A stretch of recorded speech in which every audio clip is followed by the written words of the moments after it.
궁은 고요했다. 하지만 그 고요는 평온이 아닌 거대한 어둠의 전조였다. 밤이 깊어지자 궁 안의 나무 그림자조차 불길하게 흔들렸다. 찬 공기와 함께 서서히 깨어나는 저주. 그 중심에는 강철이 있었다. 강철아, 너 왜 이렇게 식은땀을 흘려? 여리는 야광주의 빛이 옅어진 것을 알아챘다. 강철의 눈빛은 점점 흐려지고 있었고 그의 손끝은 떨리고 있었다. 야광주의 힘은 이제 거의 사라졌고 강철의 이무기 기운마저 희미해지고 있었다. 더는 버틸 수가 없어. 야광주의 기운이 거의 사라졌어. 여리는 입술을 깨물며 고개를 떨궜다. 그녀의 마음속에는 불안감이 가득했다. 강철이 무너진다면 팔척기를 막을 방법도 이무기의 저주를 풀 방법도 없게 된다. 그러나 그 순간 찬 공기를 가르며 들려온 낮은 목소리. 내가 이 모양일 줄 알았다. 강철. 검은 옷자락이 밤 공기를 스치며 등장한 자, 바로 이무기 비비. 그의 눈동자는 얼음처럼 차가웠고 입가엔 냉소가 서려 있었다. 그가 서 있는 것만으로도 공기의 온도가 달라졌다. 마치 죽음이 걷는 듯한 분위기. 그리고 그 발끝마다 그림자가 스멀스멀 기어나왔다. 내가 인간에게 연정을 품고 무당에게 빌부터 용이 되겠다던 그 말 우습더라. 강철은 이를 악물었다. 비비, 넌 아직도 그런 방식으로 혼을 삼키고 다니는 거냐?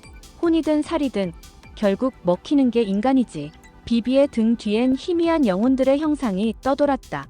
100명의 혼을 먹는다는 그의 계획이 거의 완성 단계에 이르렀다는 뜻이었다. 강철과 달리 그는 인간의 선이나 명분 따위는 믿지 않았다. 오직 힘과 생존만이 그의 철학이었다. 이무기란 존재는 원래 용이 되지 못하고 땅에 떨어진 파락천계의 상징이다. 그 중에서도 비비는 가장 어둡고 깊은 그림자 같은 존재다. 인간에게 희망을 품는 강철과 달리 비비는 인간이란 존재 자체를 경멸한다. 그는 과거 조선의 혼란기, 권력을 위해 서로를 배신하고 피를 흘리는 양반가의 비극을 눈앞에서 보아왔다. 그런 이들이 하늘을 염원하는 것조차 모독이라 여겼다. 그래서 그는 결심했다. 100명의 양반혼을 잡아먹고 그 피로 자신의 비늘을 물들여 하늘로 오르겠노라고. 사람을 그렇게 다루고도 용이 될 수 있다고 생각해. 여리가 나섰다. 그녀의 눈빛에는 두려움이 아닌 분노가 서려 있었다. 무녀로서 수많은 영혼을 달래온 그녀에게 비비의 방식은 용납할 수 없는 폭력이었다. 비비는 고개를 끄덕였다.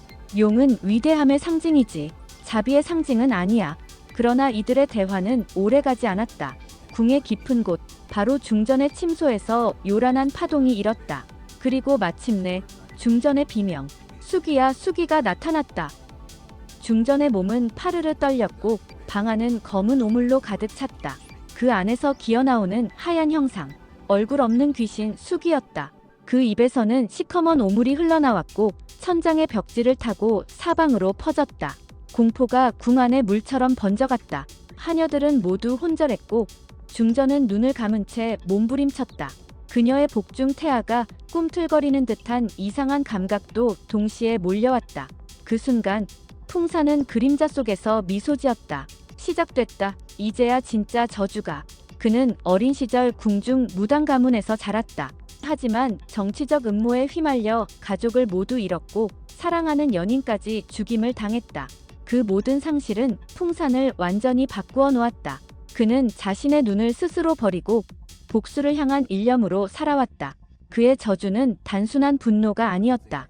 그것은 체계적이며 절제된 복수의 의식이었다.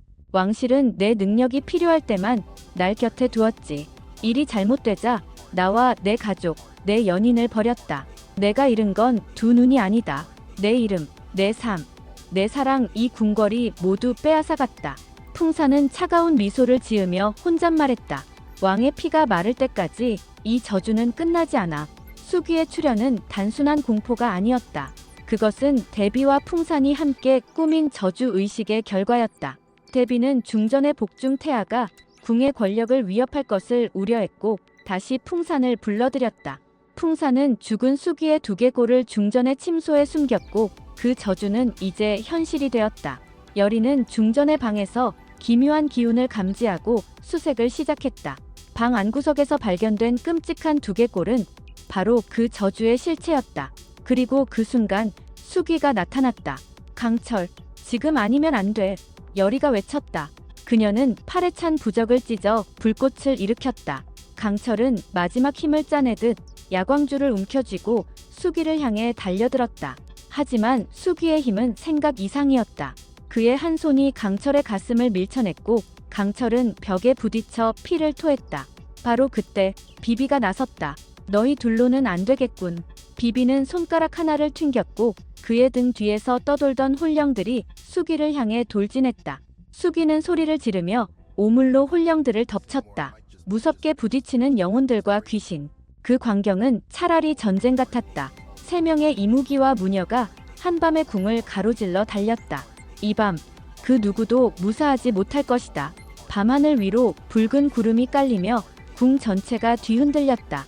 중전의 침소에 나타난 수기의 기운은 궁궐 전체에 악취와 공포를 퍼뜨렸다. 수기는 단순한 귀신이 아니었다. 그것은 분노와 원한, 죽음의 홀령이 뒤섞인 존재였다. 오랜 세월 억눌린 혼들이 한데 모여 탄생한 재앙 그 자체였다. 비비는 여전히 수기와 맞서 싸우고 있었지만 그의 홀령들조차 수기의 오물에 휩쓸려 하나둘씩 사라져갔다. 강철은 부서진 갈비뼈의 통증을 참고 일어섰고 여리는 야광주의 마지막 빛을 보존하기 위해 팔의 상처 위로 부적을 새겨 넣었다. 이대로 두면 이 궁은 전부 먹힐 거야. 강철, 비비, 나랑 함께 봉인을 시도해야 해. 여리는 피를 뚝뚝 흘리며 외쳤다. 하지만 비비는 고개를 저었다. 나는 봉인을 원하지 않아. 수기는 나의 먹이다. 이 혼을 흡수하면 나는 진정한 용이 될 수 있어. 여리는 경악했다.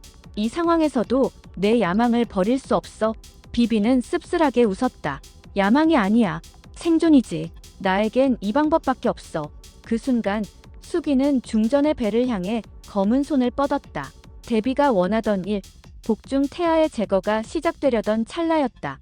여리는 자신의 몸을 던져 수기의 손길을 막아섰고 팔의 부적이 폭발하듯 빛을 내며 수기의 팔을 태웠다. 강철은 이를 악물고 야광줄을 꺼내들었다. 비비, 지금 그 혼을 나눴어. 이대로 가면 넌 수기에게 먹힐 뿐이야.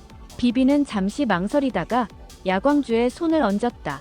두 이무기의 기운이 잠시 동안 하나로 합쳐졌고 야광주는 마지막으로 푸른 불꽃을 뿜어냈다. 그 불꽃은 수기의 몸을 찢고 안개처럼 흩어지게 만들었다. 하지만 대가는 컸다. 야광주는 완전히 깨졌고 강철의 몸은 무너졌다. 그는 바닥에 쓰러지며 숨을 몰아쉬었다. 여리나는 이제 더 이상 이무기가 아니야. 여리는 그의 손을 붙잡았다. 괜찮아. 넌 인간으로 돌아온 거야. 비비는 조용히 일어나 그들을 내려다봤다. 그의 눈은 이전과 달라져 있었다. 증오 대신 고요함이 서려 있었다. 내 홀령들도 다 사라졌군. 이제 나도 끝이다.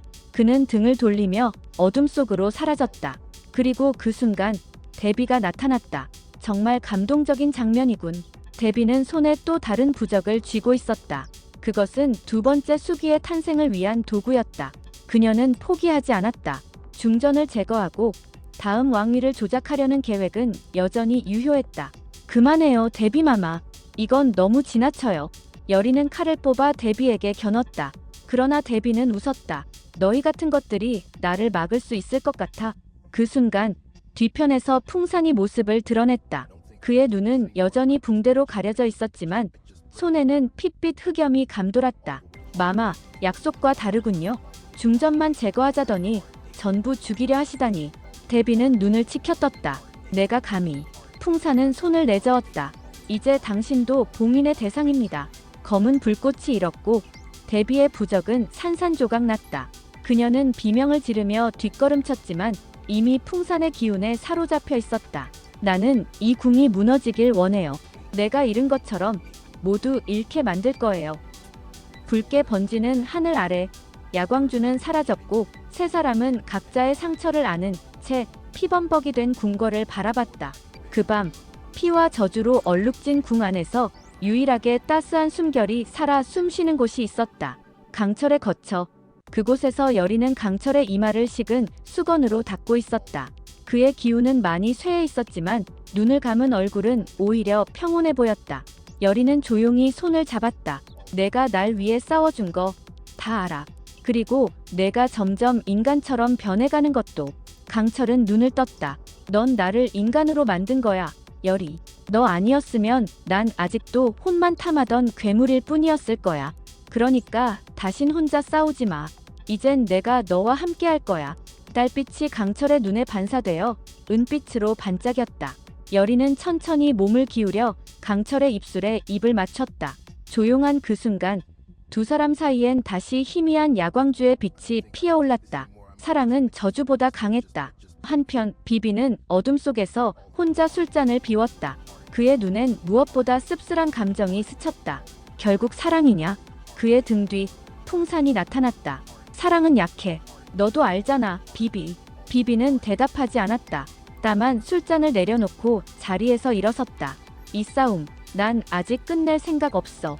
그러나 그 순간 바람결에 실려온 노래, 무녀 열이의 기도였다.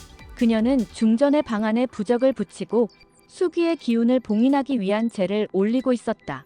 그 목소리는 궁 전체에 울려 퍼졌고 귀신들의 움직임이 잠시 멈췄다. 강철은 조용히 몸을 일으켰다. 그의 손에 다시 야광주가 쥐어졌다. 그리고 그의 발걸음은 열이에게 향했다. 이제 함께 싸우자.